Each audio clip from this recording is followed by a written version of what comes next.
Okay, so I'm going to try to explain in detail the solution to problem 3, where we have a father and a son who are going to try to hit a baseball, where the son is on a train that's going one direction, and the father is on a train going the other direction. The train tracks are 8 meters apart, and the goal is for the ball to cross home plate at 110 miles per hour.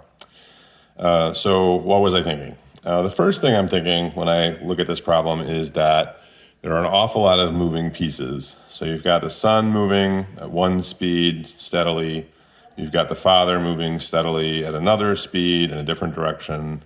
And of course, you got a baseball that's going to be moving between the two, and it's going to be moving, in totally, we don't know what direction yet, but we know what speed. And so that's a lot of different moving parts. And the use of frames allows you essentially, if well chosen, to eliminate one of the moving parts. So you basically take one of the things that's moving and you turn it into something that becomes stationary. And so that's definitely what I wanted to do in this problem. It's definitely something that I would be inclined to do on almost any problem where more than one thing is moving and I'm trying to figure out how there's some interacting. And so clearly in this case, I have multiple things moving, and at least two of them have to interact. The ball has to interact essentially with the sun at the end of the day. So I'm going to choose a new frame, and I'm going to make one thing be non-moving by doing that, because in the new frame it will not move. And the question is then which frame? I have 3 frames I could choose. I could choose the frame of the father, I could choose the frame of the ball, or I could choose the frame of the sun. Now the ball is not a good choice because we don't really know where the ball is going to be thrown yet. We don't know, what direction it's going to be thrown, so that would be a strange choice. And in this case, the only real thing I'm interested in is the speed at which the ball crosses home plate in the sun's frame. So the velocity of 110 miles per hour, that's what I want. I want a ball that will appear to be traveling 110 miles an hour, and it will be traveling 110 miles an hour if you're standing where the sun is standing. So I definitely want to choose the sun's frame for this.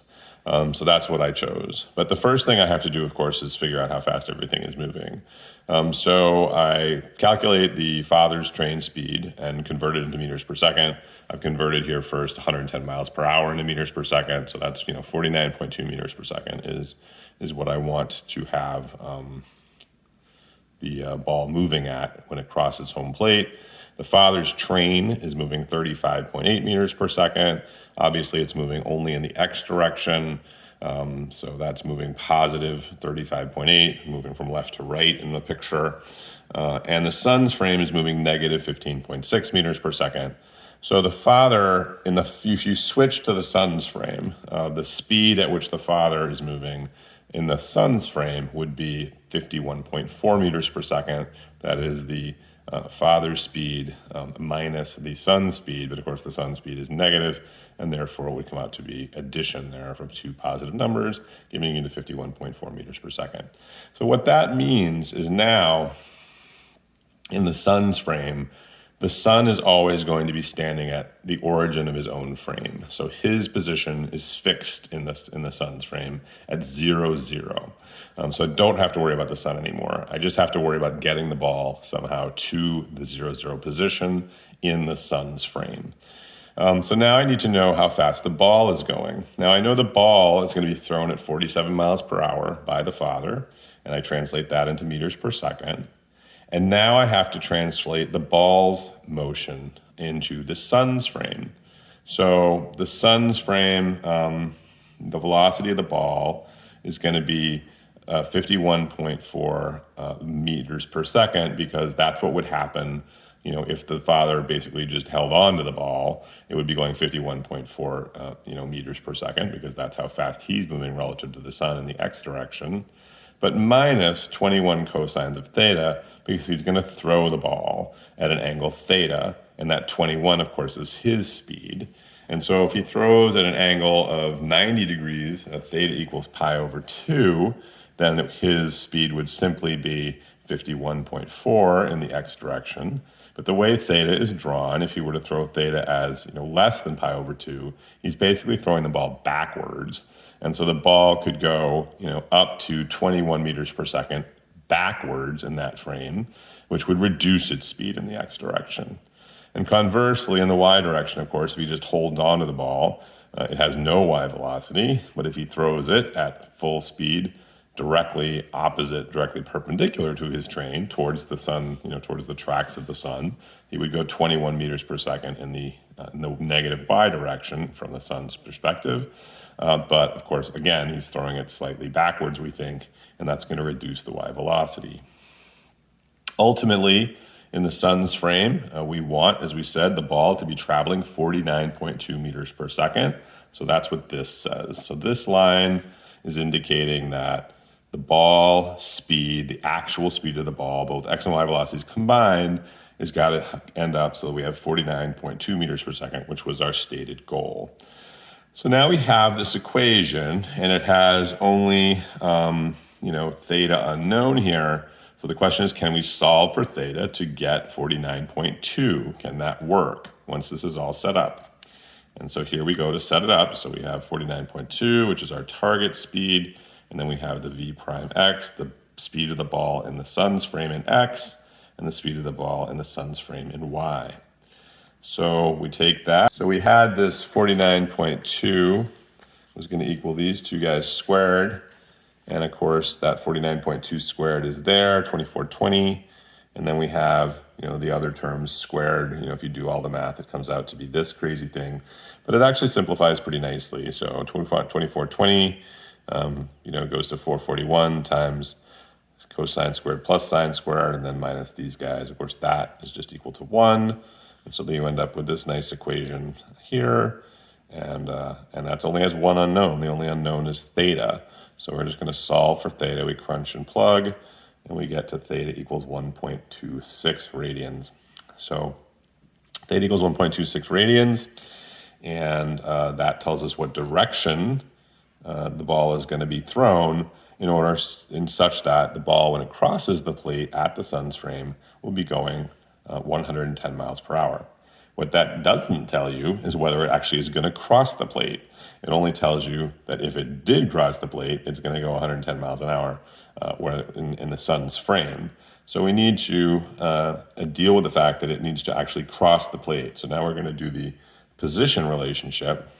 And so that means we need to do this relationship here, which says that the ball has to go to 0, 0. That is where the sun is. In the sun's frame. And so that's where we need to go to that position equation that I unfortunately had out of order in the last little bit of the video. So now we go ahead and do this stuff, and we say, well, the acceleration is 0. This is the relationship for finding position if your acceleration is constant, or the a term is 0, so there's no term for a. The a term, of course, in this equation would be 1/2 at squared. We just don't need that term.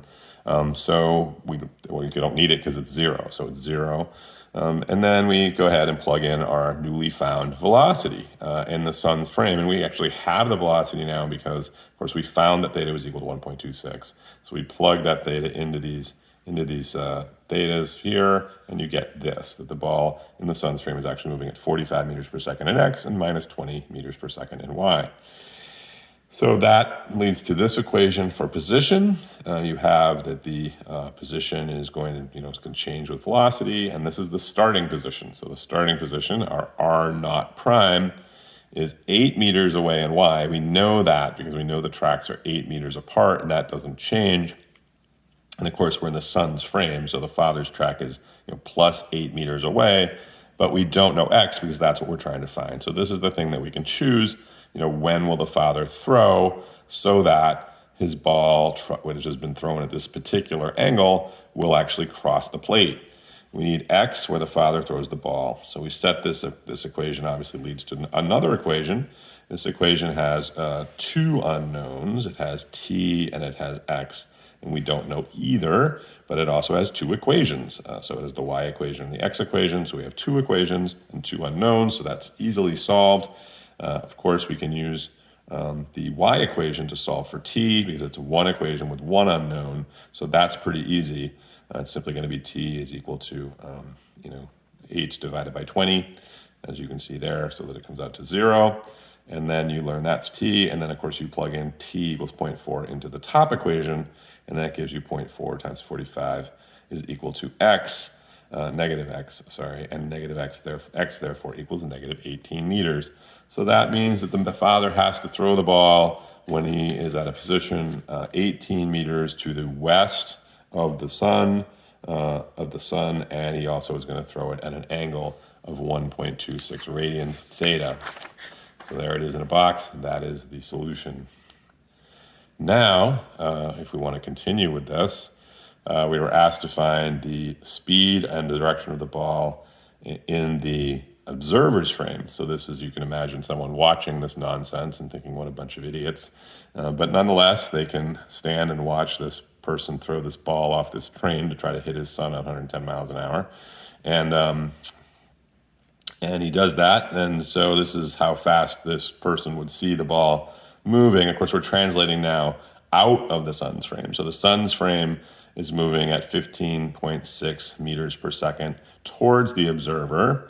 So if the observer in the X frame, the ball is moving 45 meters per second, then for that's actually moving only 29.4 meters per second to a person who's not standing in the sun's frame. That is a person who's not standing on a train that's moving to the left. It's only moving 29.4 meters per second in the X direction. And the ball frame, and the Y frame, of course, there's really no change because the sun is not moving in the Y direction relative to the observer. So the Y velocity remains unchanged, and you can calculate the speed of the ball, of course, of 5.6 meters per second. The orientation of X and Y is not different. So these frames are not rotated relative to one another. We do have problems sometimes where the frames rotate, particularly when we went to impact problems. In this case, there is no rotation, so you don't have to worry about that. X and Y are lined up with X prime and Y prime, so it's a pretty simple coordinate transformation.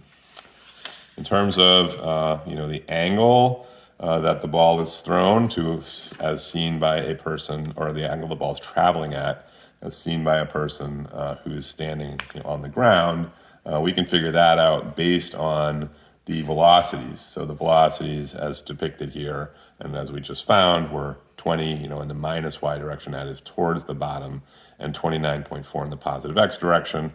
And so an observer seeing this would not see someone throwing the ball backwards, even though that's what the father's doing. The father's actually pointed towards the back of the train, but because the train is moving much more quickly than the father essentially can throw, the person seeing the ball will see that the ball is actually traveling forward, even though the father is trying to throw it backwards. And the way to think about that is to say, the father can only throw 47 miles an hour, and the train is traveling faster than that. So even if he were to throw it straight back, the ball would still actually be going in the positive x direction because he's just not able to throw it as fast as the train is moving.